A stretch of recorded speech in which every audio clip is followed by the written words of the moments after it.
एक ऐसी पत्नी जो मरने के बाद भी अपने पति के काम कर रही थी। ये बात जब उस पति को पता चलती है तो पति के पैरों तले जमीन खिसक जाती है। ये बात यहीं पर नहीं थमती है। वो पति उन सभी कामों की वीडियो बनाता है और उस वीडियो को सोशल मीडिया पर वायरल कर देता है, यानी कि फेसबुक, यूट्यूब सभी पर उस वीडियो को डाला जाता है। इस वीडियो को देखकर सभी ने अपनी अपनी तरह से राय रखी थी और सभी कोई कुछ कहता है, कोई कुछ कहता है, लेकिन अब बात वहीं पर निकलती है कि जीते जी जो महिलाएं अपने पतियों का कहना नहीं मानती हैं, एक महिला देखो वो भी है जो मरने के बाद अपने पति के घर का काम कर रही है। ये बात जब आसपास फैलती है, जो उनके आसपास रहने वाले लोग थे वो भी हैरान हो जाते हैं और उन वीडियो को देखकर सभी लोग परेशान हो जाते हैं। अब यहाँ पर ये क्या घटना होती है, कैसे एक महिला जो इस दुनिया से चली गई थी वो कैसे अपने घर के तमाम वो सभी काम कर रही थी जो वो मरने से पहले भी कर रही थी। अब यहाँ पर डरने वाली बात तो ये है कि बहुत लोग कहते हैं, हमारी वीडियो पर कमेंट आते हैं, क्योंकि हम ऐसी चीजें लाते रहते हैं जो हमें सही लगती है, सच्ची लगती है, उन चीजों को हम लेकर आते हैं आप लोगों के लिए और हम केवल सत्यता पर रखी हुई ही घटनाएं आप लोगों के सामने लेकर आते हैं। अब आप लोगों को समझाऊं तो एक बात समझिए, जहां पर अच्छाई है वहां पर बुराई तो जरूर होगी। आप अपने अंदर ही झांक कर देखिए, हम अच्छे हैं लेकिन थोड़ी बहुत बुराई तो हम में भी है कि देखो, हम एक बार हंसते हैं तो गुस्सा हम जरूर करते हैं। एक दूसरे के विपरीत जो काम होते हैं उन्हें तो आप नहीं ऐसे कर सकते कि नहीं ऐसा नहीं हो सकता। तो सारी चीजें मौजूद हैं, ये तो आप लोगों को भी पता है और हमें भी पता है। हालांकि सभी के सामने स्वीकार करने में कुछ लोग झिझकते हैं और कहते हैं, लेकिन बार बार समय समय पर ऐसे सबूत मिले हैं जिनसे लगता है कि भाई सच में ही सब कुछ हमारे आसपास है, हमें कहीं दूर जाने की जरूरत नहीं है। तो चलिए आज इस पति पत्नी के प्यार की कहानी या उस महिला की कहानी जो भूत बनने के बाद भी ऐसे काम करती है, जिसे देखकर पति भी हैरान हो जाता है और अपनी पत्नी की एक यादगार के तौर पर ऐसी चीज कायम करता है कि जिसे वो जिंदगी भर अपने साथ रख सके। कहां से शुरू होती है दोस्तों? ये विदेश से शुरू हुई है। कहां से शुरू होती है? अमेरिका के मेक्सिको में एक गांव पड़ता है मिगेल हिडाल्गो। मिडेल हिडाल्गो में एक पति पत्नी रहते हैं और वो गांव से दूर रहते हैं, मतलब अकेले रहते हैं। पत्नी का नाम है जेनिफर और पति का नाम है जेम्स। इन दोनों ने अपनी मनपसंद शादी की है और दोनों एक दूसरे को बहुत पसंद करते थे। ये कुछ वक्त अकेले में गुजारना चाहते हैं, जो इनके खानदानी कहते हैं ना कि हमारे पुरखों का जो घर है जो अकेले में बना देते हैं, बहुत घर जैसे खेतों पर बना देते हैं, क्योंकि हर देश में आपको किसान मिल जाएगा। तो यही वहां पर जाकर दोनों पति पत्नी रहने लगते हैं। शादी को अभी कुछ ही दिन बीते थे। वहीं से ये अपनी नौकरी को भी करने लगता है। ये जो व्यक्ति होता है आधे दिन काम पर जाता है, आधे दिन नहीं जाता, क्योंकि वहां पर ये कुछ और भी काम करने लगते हैं। बिल्कुल एक ऐसा इलाका था जहां पर ये रह रहे थे, इनके आसपास और कोई घर नहीं होता है। दोनों पति पत्नी वहां पर अपनी जिंदगी के वो पल जी रहे थे जो शायद इन लोगों ने कभी सपने देखे थे कि हम एक साथ ऐसे रहेंगे और अपनी जिंदगी बहुत अच्छे से बिताएंगे। यहाँ पर जो जेनिफर होती है जेम्स से बहुत प्यार करती है। वो इतना प्यार करती है कि कभी भी जेम्स को कोई दुख या तकलीफ देने की उसकी कोई मंशा नहीं रहती। एक ऐसी इन दोनों के बीच में डोर है जो शायद आपको ऐसा रिश्ता भारत में भी देखने को नहीं मिलेगा। जेम्स भी अपनी पत्नी से बेइंतहा मोहब्बत करता है। जिंदगी आगे निकल रही थी, लेकिन एक दिन क्या होता है, 2 माले का इनका घर होता है, 2 मंजिल का मकान होता है। अब यहाँ पर जो जेनिफर होती है उन सीढ़ियों से फिसल जाती है। सीढ़ियों से जब जेनिफर फिसलती है तो वो रुक नहीं पाती है। जेम्स बहुत रोकने की कोशिश करता है और वो सीढ़ियों से फिसलती नीचे आ जाती है। नीचे आती है तो जब जेम्स अपनी पत्नी को देखता है तो एकदम गोदी में उठाकर उसे बिस्तर पर लिटाता है। उसके सर में बहुत गहरी चोट थी। यहाँ पर वो उसके सर को ठीक करने की कोशिश करता है। वहीं से एक डॉक्टर को बुलाकर लाता है। डॉक्टर आता है। यहाँ पर जेम्स समझ रहा था कि वैसे ही बेहोशी की हालत में चली गई है, लेकिन जब डॉक्टर आता है तो वो कहता है कि ये जीवित नहीं रही हैं। ये बात सुनकर जेम्स थोड़ा सा बहुत एकदम सदमे में चला जाता है। वो वहां से डॉक्टर को भेज देता है। ये घटना ऐसी थी कि जो सभी को झंझोर कर रखने वाली थी। यहाँ से डॉक्टर को भेज देता है। डॉक्टर कह देता है कि आपकी पत्नी जीवित नहीं रही है। अब ये यहाँ पर कुछ ही दिन पहले आए थे तो ज्यादा जानकारी किसी से होती नहीं है। घर बिल्कुल एक अलग इलाके, अलग थलग इलाके में था, क्योंकि ये अपनी जिंदगी के कुछ महत्वपूर्ण पल वहां पर बिता रहे थे।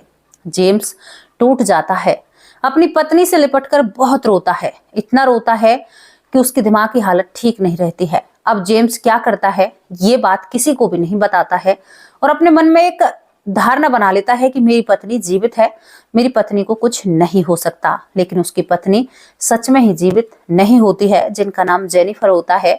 अब यहाँ पर जेम्स क्या किया करता, अपनी पत्नी के साथ ही रहा करता। अब ना ही तो वो बाहर जाता है, अपनी पत्नी के लिए खाना बनाया करता। मरी हुई पत्नी जो बिस्तर पर लेटी हुई है, और यहाँ पर जेम्स जो खुद होता है वो उसके पास बैठकर खाना खाया करता, उसे भी खाना खिलाता है। अब वो कहाँ खाना खाने वाली थी, लेकिन उसकी मानसिक हालत में ये सब कुछ चल रहा था, तो वो अपने तरीके से सब कुछ करता है। अपनी पत्नी को नहलाना। अब यहाँ पर एक दिन से 2 दिन तक तो ये सब कुछ चल जाता है, लेकिन जब शरीर से प्राण निकल जाते हैं तो वो शरीर किसी काम का नहीं रहता। यहाँ पर जो जेनिफर थी, अब उसके शरीर में बदलाव शुरू हो जाते हैं, जो बदलाव मरने के बाद आते हैं। अब ये सब कुछ देखकर जो जेम्स होता है घर में परफ्यूम छिड़कता है, लेकिन अपनी पत्नी को उसी तरह से बहुत अच्छे से रखता है। उसे बिल्कुल भी किसी को यही खबर नहीं होने देता। घर वाले ये समझते हैं कि भाई अपना कीमती वक्त बिता रहे हैं, हम उनकी जिंदगी में दखल अंदाजी नहीं देंगे। दोस्तों, आप लोगों को पता है जो कल्चर है वहां का, वहां लोग एक दूसरे की जिंदगी में दखल अंदाजी नहीं देते हैं। यही सब कुछ चल रहा था। जेम्स अपनी पत्नी के चारों तरफ इर्द गिर्द घूमता, अपनी पत्नी को नहलाता, पूरे घर का काम करता, खाना बनाता, अपनी पत्नी को बिस्तर पर बिठाकर खुद ही बिठाता, खुद उसके साथ बैठकर खाना खाता, उसके साथ ही सोया करता। अब यहाँ पर जो जेनिफर होती है उसके शरीर से बदबू आनी शुरू हो जाती है। अब बदबू आए या ना आए, आसपास तो कोई इंसान रहता नहीं है, तो बदबू किसी को कोई समस्या नहीं बनती है। यहाँ पर बदबू आने लगती है। जेम्स को इस बदबू से भी कोई फर्क नहीं पड़ रहा था। उसकी मोहब्बत ऐसी होती है कि वो उस बदबू को भी उसी घर में खुद बर्दाश्त कर रहा था। वरना आप सोच कर देखिए कि हमारे घर में एक चूहा मर जाए तो वो बदबू हमें रहने नहीं देती है। ऐसा लगता है कि ढूंढ कर कहीं से भी निकालो, लेकिन एक इतनी बड़ी महिला और उसका शरीर बिल्कुल सड़ रहा था, और जेम्स को इस बातों से कोई फर्क नहीं पड़ता है। धीरे धीरे वक्त निकलता है। दोस्तों, शरीर में कीड़े पड़ने शुरू हो जाते हैं। सोच सकते हो कि आप शरीर में कीड़े पड़ने जब शुरू हो जाते हैं तब तो हालात ऐसे होते हैं कि उसमें कैसे रहा जाए। लेकिन उस व्यक्ति की मानसिक हालत ऐसी हो चुकी थी कि उसे ना ही तो बदबू आती है और ना ही कोई और प्रॉब्लम होती है। वो अपनी पत्नी को वहीं पर देखता और उसके साथ खाना खाया करता। अब यहाँ पर जब निकल जाते हैं 15 या 16 दिन निकल जाते हैं, तो ये बदबू बहुत ज्यादा प्रबल थी, अपने चरम पर थी। अब इसके बाद ये व्यक्ति 1-2 दिन बाहर भी जाता है। अब ये 15वें या 16वें दिन घर से बाहर जाता है, नहाता है, तैयार होता है, अपनी पत्नी को अलविदा कहता है, क्योंकि ये उसके प्यार में ऐसा पागल हो चुका था। अब ये बाहर जाता है और ये दोबारा जब घर में आता है तो ये कुछ चीज महसूस करता है। जब ये घर में आता है तो आते ही ये देखता है कि इसका घर बिल्कुल अस्त व्यस्त पड़ा है। अभी देखता है कि अस्त व्यस्त कैसे पड़ा हुआ है। अब ये ऊपर जो जहां पर इसकी पत्नी रहती है, जहां पर इसने अपनी पत्नी की डेड बॉडी को रखा हुआ है, ये वहां से कुछ आवाज सुनता है। आवाज की मानो कोई खिड़की हिल रही हो, ये थोड़ी थोड़ी आवाज आती है इसके कानों में। तो ये सीधा ऊपर जाता है। जब ये ऊपर जाता है तो वहां पर एक बहुत डरावनी चीज देखता है। ये देखता है कि इसकी शर्ट बिछी हुई है मेज पर, और वो जो प्रेस होती है वो अपने आप चल रही है। इस चीज को देखकर ये व्यक्ति के होश उड़ जाते हैं, और शायद इसकी दिमाग की हालत थोड़ी सी उस वक्त ठीक होती है। उसके बाद वो प्रेस भी बंद हो जाती है। इसके लिए कोई एक कुर्सी होती है, उस कुर्सी को सरकाता है कि मानो इस पर बैठ जाओ। ये देखकर जो जेम्स होता है अब और इसकी हवा टाइट हो जाती है, और ये अब उससे बात करने लगता है कि तुम कौन हो और मुझे क्यों परेशान कर रहे हो। यहाँ पर जेम्स जो होता है ये इतना डर जाता है कि ये नीचे आ जाता है। नीचे आकर जब ये रसोई में देखता है तो रसोई में जो गैस होती है उस पर खाना बन रहा है। अब भाई यहाँ पर कोई आता नहीं है, जाता नहीं है, ऊपर 2 ऐसी साथ उसकी घटनाएं हो चुकी हैं। तो यहाँ पर जेम्स सोचता है कि ये खाना किसने रखा है। उल्टा सीधा खाना बन रहा था, लेकिन गैस ऑन थी और उस पर कुछ पक रहा था। इसके बाद जेम्स उस गैस को बंद करता है। बंद करने के बाद वो हिम्मत कर कर उस दिन भी अपनी पत्नी के साथ जाता है। पत्नी के साथ उसी कमरे में सो जाता है। रात को कुछ भी नहीं होता है, लेकिन दूसरा दिन शुरू हो जाता है। दूसरे दिन यही सब चीजें होने लगी थी। जो दीवार पर घड़ी रखी हुई हैं वो अचानक से नीचे गिर जाती हैं। कुछ मेज कुर्सियां अपने आप सरकने लग जाती हैं। अब यहाँ पर पूरा दिन जेम्स उसी तरह से बिता देता है। वो फिर देखता है कि उसकी जो अलमारी है वो अपने आप खुल जाया करती, जो मेन दरवाजा है वो खुलता है, बंद होता है। क्या आप और हम ऐसे माहौल में रह सकते हैं? लेकिन जिसकी दिमागी हालत ही ठीक नहीं है, लेकिन अब थोड़ी थोड़ी ठीक होने लगी थी इन सब चीजों को देखकर। इसके बाद अब रात होती है। अब रात को ये चीजें बढ़ने लगती हैं और इतना बढ़ने लगती हैं कि वो व्यक्ति इन चीजों की शूटिंग करने लगता है। अब चीजों की शूटिंग करता है तो कुछ दिखाई तो नहीं देता, लेकिन वहां का मंजर बहुत भयावह होता है। शूटिंग थोड़ी बहुत हो पाती है, उसके वक्त उसका फोन भी खराब हो जाता है। सीढ़ियों से ऊपर जाता है तो यहाँ पर जो जेम्स होता है उसे कोई सीढ़ियों से धक्का दे देता है। वो बहुत मुश्किल से आधी सी सीढ़ियों से नीचे गिरता है, लेकिन वो एक कोई सामान उसके हाथ में जो सीढ़ियों के साथ में वो लगी रहती है ग्रिल, उसे पकड़ लेता है। पाइप लगा हुआ होता है, उसे पकड़ लेता है। अब वो नीचे आकर बैठ जाता है। यहाँ पर जेम्स बताता है कि उस दिन बहुत चीखने की आवाज हमारे घर से आती है और मैं इस चीजों से अब मेरा दिमाग बिल्कुल ठीक हो चुका था। यहाँ पर कौन सी पत्नी, वो समझ चुका था कि मैंने कौन सी गलती करी है अपनी पत्नी को घर में रखकर। जिस पत्नी को अंतिम संस्कार नहीं मिला, जो उनके वहां पर जिस रीति रिवाज से होता है वो नहीं मिला। अब इन सभी जेम्स के दिमाग में ये बातें घूमने लगती हैं और जेम्स डर के कारण एक कोने में बैठ जाता है। जेम्स बताता है कि इतनी चीखने की भयंकर तीव्र आवाज होती है कि मेरे कानों के पर्दे फटने को तैयार हो जाते हैं। जेम्स अपने कानों पर दोनों हाथ लगाता है, लेकिन फिर भी वो आवाज कम नहीं हो रही थी और मानो कोई कितने गुस्से में हो इधर उधर सामान फेंक रहा है। और ये आवाज जेम्स जब बताते हैं तो उनकी आंखों से आंसू आ जाते हैं, क्योंकि वो अपनी पत्नी से बेइंतहा मोहब्बत करते थे और उन्हें एहसास हुआ था कि उनकी पत्नी आज गुस्से में है और शायद एक आत्मा कुछ कहना चाहती है। यहाँ पर एक व्यक्ति ने गलती करी है और गलती बहुत बड़ी है। जेम्स बताते हैं मेरे पूरे घर की हालत बिगड़ जाती है। पूरी रात में सामान इधर से उधर एक मिनट को बंद नहीं होता है। मुझे ही पता है कि मैंने अपने आप को कैसे रखा है। लेकिन इन सभी चीजों में एक देखने वाली बात थी कि जेम्स को किसी ने टस से मस नहीं किया था। जेम्स को किसी ने कुछ भी नहीं किया था। जेम्स दूसरे दिन सुबह होती है। सुबह होने के बाद जेम्स अपने पूरे परिवार को खबर करता है। खबर करने के बाद यहाँ पर पुलिस भी आती है। पुलिस इस मामले को अपने तरीके से देखती है। जेम्स को हॉस्पिटल में एडमिट कराया जाता है। अब यहाँ पर जब जेम्स को हॉस्पिटल में एडमिट कराया जाता है तो वहां पर डॉक्टर इसके दिमागी हालत को ठीक नहीं बताते हैं। अब जो मामला जेम्स बता रहा था, जब किसी व्यक्ति की दिमागी हालत ठीक नहीं है तो उस पर कोई कैसे भरोसा करे। जेम्स पर कोई भी भरोसा नहीं करता है। लेकिन जो जेम्स के पास छोटी सी वीडियो थी या क्लिप थी जहां एक प्रेस अपने आप चल रही थी, किचन में जो खाना था वो अपने आप पक रहा था, कुर्सी जो अपने आप खिंचकर जेम्स के लिए बैठने के लिए रखी गई थी, ये सारी चीजें देखकर लोग यकीन भी करते हैं और यकीन नहीं भी करते हैं। कानून तो इस बात पर यकीन नहीं करेगा, लेकिन वो लोग यकीन करते हैं। यहाँ पर परिवार अपने बेटे को संभालता है। उस लड़की के लिए, उस महिला के लिए सभी को दुख होता है। उस महिला को रीति रिवाज से अंतिम विदाई दी जाती है। कहते हैं कि उस घर को बंद कर दिया गया है, उस घर में अब कोई नहीं जाता। वहां पर फादर के जरिए कुछ अनुष्ठान भी कराए जाते हैं ताकि जो जेनिफर थी उसकी आत्मा को शांति मिले, क्योंकि घर वालों को समझ आ चुका था कि जेनिफर की आत्मा जो भटक रही है हमारे बेटे की गलती के कारण। और दोस्तों, यहाँ पर सभी गलतियों को सुधारा जाता है, लेकिन जेम्स अब भी अपनी पत्नी का नाम लेते लेते सोते हैं और नाम लेते लेते उठते हैं। पुरानी घटना नहीं है, अभी की ही घटना है और दोस्तों विदेश में ये घटना घटी है। अब इस पर आप क्या अपनी राय रखना चाहोगे? एक वीडियो इससे पहले हम लेकर आए थे जहां पर एक लड़की ने 1.5 साल तक करीबन एक कॉल सेंटर में नौकरी करी थी और वो सभी के फोन उठाया करती थी।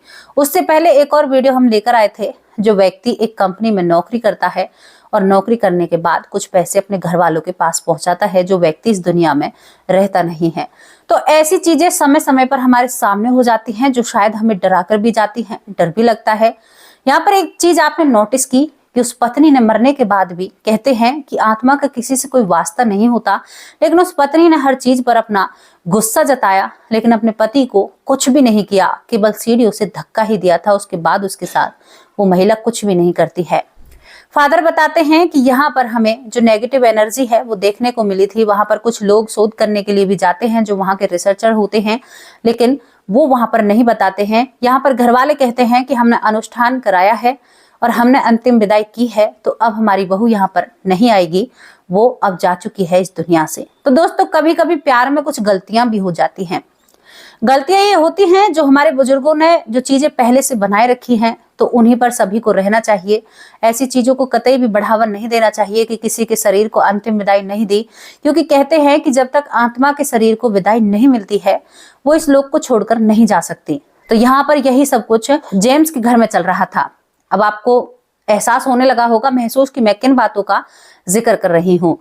मैंने कई पुनर्जन्म की घटनाओं में आप लोगों को बताया है कि जो आत्मा होती है, जब तक उसके शरीर को ठिकाने नहीं लगाया जाता है, वो आत्मा यहाँ से नहीं जाती है, उसको मुक्ति नहीं मिलती है। 13वीं तक वो आत्मा रहती है। इतना इंतजार अपने शरीर का रहता है। अब जहां पर शरीर को अंतिम क्रिया नहीं दी गई है, तो वो शरीर को देखकर आत्मा कैसे जा सकती है? वो तो जा ही नहीं सकती। यही सब कुछ फादर बताते हैं, यही सब कुछ जो जानने वाले लोग होते हैं वो बताते हैं। इस कहानी का ये तोड़ निकलता है। उस व्यक्ति का, जेम्स का, इलाज हो जाता है। जेम्स आज भी अपनी पत्नी की याद में जिंदगी बिता रहे हैं। वो शादी करने से बिल्कुल मना कर देते हैं, वो दूसरी शादी नहीं करने की कह रहे हैं। आगे उनकी लाइफ है, वो अपने हिसाब से अपनी लाइफ को जी सकते हैं। दोस्तों, ये जो मैक्सिको के गांव की हमने आपको घटना बताई है, अगर आपको यकीन ना हो तो आप वहां पर जा सकते हो और देख सकते हो। तो कैसी लगी, आप इस पर अपनी राय जरूर रखना कमेंट बॉक्स में। हर चीज हमारे आसपास घूमती रहती है, लेकिन हम उन चीजों पर यकीन नहीं करते। हमने ये नहीं कहा अपने घर में अच्छे से रहिए, स्वस्थ रहिए, लेकिन ऐसी बेवकूफी अपनी जिंदगी में बिल्कुल भी मत करना, क्योंकि कुछ लोग प्यार में अंधे हो जाते हैं। अब आपको उन लोगों के नाम लेते हैं जो लोग हमारी वीडियो पर कमेंट करते हैं और कुछ हमसे सवाल भी करते हैं कि ऐसा क्यों हुआ। कुछ दिन पहले एक हमारे यूजर ने हमसे लिखा था कि भाई, क्या पुनर्जन्म उन्हीं का होता है जो ऐसे मरते हैं कि जैसे एक्सीडेंट, किसी हादसे में गए हों या उनके साथ कुछ गलत हुआ हो। तो इस चीज पर हमने एक चीज की रिसर्च करी और हमें पता चला कि हाँ, ज्यादातर उन्हीं लोगों का दूसरा जन्म होता है जिनके शायद कोई हादसा हुआ है या बिना मृत्यु के लोग इस दुनिया से गए हैं। तो यहाँ पर यही सामने निकल कर आता है। अब नाम लेते हैं ललिता यादव जी। ललिता यादव जी का आज कमेंट आया और मुझे बहुत अच्छा लगा इनका कमेंट, क्योंकि इन्होंने अपने कमेंट में कहा कि दी, मैं आपकी इतनी वीडियो देखती हूँ कि मेरे घर वाले भी ये कहते हैं कि हमेशा वीडियो में ही लगी रहती है, इस फोन में इसी को देखती है, इसी चैनल को। तो मुझे बहुत अच्छा लगा कि मेरी बहन इतने ध्यान से हमें देखती है और बहुत ही दिल को खुशी मिली। लेकिन घर में थोड़ा संतुलन भी बनाना पड़ता है। बहन, बहुत ही अच्छा लगा आपकी तरफ से, बहुत बहुत धन्यवाद आपका। सुरेखा पालकर जी, ये हमारी बहन है, ये भी रेगुलर कमेंट करती हैं, बहुत बहुत धन्यवाद बहन आपका। चंदन कुमार जी, इनके भी रेगुलर कमेंट आते हैं, बहुत प्यारे आते हैं, बहुत बहुत धन्यवाद। चरण सिंह जी, तहे दिल से आपका शुक्रिया अदा करते हैं, आपके कमेंट भी बहुत अच्छे होते हैं। सुप्रिया मिश्रा जी, बहुत बहुत धन्यवाद आपका, तहे दिल से शुक्रिया अदा करते हैं। सचिन कुमार जी, इनके भी रेगुलर से कमेंट आते हैं, बहुत बहुत धन्यवाद भाई जी आपका, तहे दिल से शुक्रिया अदा करते हैं। रंजीत सिंह जी, बहुत बहुत धन्यवाद भाई जी आपका। जया नवानी, बहुत बहुत धन्यवाद। केशव शर्मा, बहुत बहुत धन्यवाद भाई जी आपका, तहे दिल से शुक्रिया अदा करते हैं। राजा राम जी, बहुत बहुत धन्यवाद आपका। यशपाल जी, राजा राम और यशपाल जी, आपका तहे दिल से शुक्रिया अदा करते हैं। आप दोनों के ही कमेंट शायद रेगुलर से आते हैं, क्योंकि मैंने आपका कई बार नाम लिया है, तो आपके कई बार कमेंट आए हैं। खुशी जी, आज पहली बार नाम लिया है, बहुत बहुत धन्यवाद बहन आपका। विभा कुमारी, तहे दिल से आपका शुक्रिया अदा करते हैं, हमारी बहन है। बहनें बहुत ज्यादा जुड़ी हुई हैं, भाई भी बहुत कमेंट करते हैं, बहुत अच्छा लगता है जब अपने परिवार की तरफ से कुछ ऐसी बातें आती हैं। किशोरी जी, बहुत बहुत धन्यवाद, इनका कई बार नाम लिया गया है, तो ये हमारी वीडियो शायद रेगुलर देखती हैं। जहांगीर जी, यहाँ पर इन्होंने पुनर्जन्म पर बहुत अच्छा कमेंट रखा है, कहा है कि हम विश्वास करते हैं और हमें यकीन है। तो जहांगीर जी, आपका तहे दिल से शुक्रिया अदा करते हैं, आप हमारे चैनल पर आए। दीपक कुमार, बहुत बहुत धन्यवाद आपका। दीपक कुमार जी, इनको भी हमारी वीडियो अच्छी लगती हैं और बढ़िया लगती हैं, तहे दिल से आपका शुक्रिया अदा करते हैं। बबीता जी, बहुत बहुत धन्यवाद। बबीता जी ने अपने कमेंट में लिखा है कि मेरे साथ कुछ ऐसी घटनाएं बहुत घटित हो चुकी हैं कि जिनसे मुझे यकीन है पुनर्जन्म पर और जो हम नेगेटिव एनर्जी के ऊपर घटनाएं लेकर आते हैं, इन सभी पर बबीता जी कहती हैं कि हम यकीन करते हैं और आप एक बहुत अच्छा काम कर रही हैं। तो बहुत अच्छा लगा बहन आपकी तरफ से सुनकर। ये तो हमें बहुत ही अच्छा लगता है जब परिवार हमारी तारीफ करता है या हमारे काम की सराहना करता है, क्योंकि समाज में एक जागरूकता लाने का संदेश है। किसी को गुमराह करने का या किसी को परेशान करने का हमारा कोई भी उद्देश्य नहीं है। केवल आप लोगों के बीच में उन बातों को रखना है जो बातें घटित हो जाती हैं, घट चुकी हैं या घट रही हैं या घटने वाली हैं। ये सारी चीजें होती हैं। दोस्तों, आप कितना भूतों पर यकीन करते हैं अपनी राय कमेंट बॉक्स में जरूर रखना। इस वीडियो पर अपनी क्या राय रखना चाहते हो इस पर भी अपनी राय रख सकते हो। अब आप लोगों से विदा लेने का वक्त आ चुका है। अच्छे से कमेंट कीजिए, इस वीडियो को शेयर भी कीजिए ताकि लोगों को कुछ पता चल सके। अब कल फिर हाजिर होंगे किसी सच्चे और अच्छी स्टोरी के साथ। तब तक के लिए नमस्कार, जय हिंद, जय भारत।